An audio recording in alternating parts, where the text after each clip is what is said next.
بسوي معاكم فطيرة البطاط بالخضار.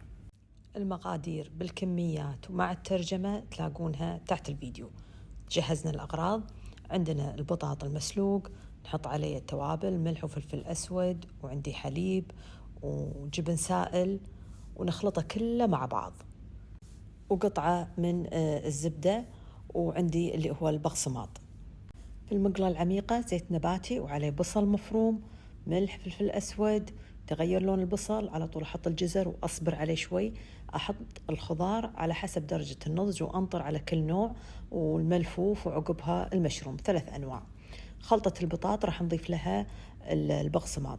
خلطة الجبن اللي هي عبارة عن شدر ومع الجبن السائل. الحين ممكن أستخدم قالب بايركس اللي هو مثل ما تشوفونه، أو أني أستخدم قالب التشيز كيك. نسوي فيه فجوة مثل ما انتم شايفين. راح نحط خلطة الجبن فيها، وبعدها نحط الخضار، والخضار كلها مستوية.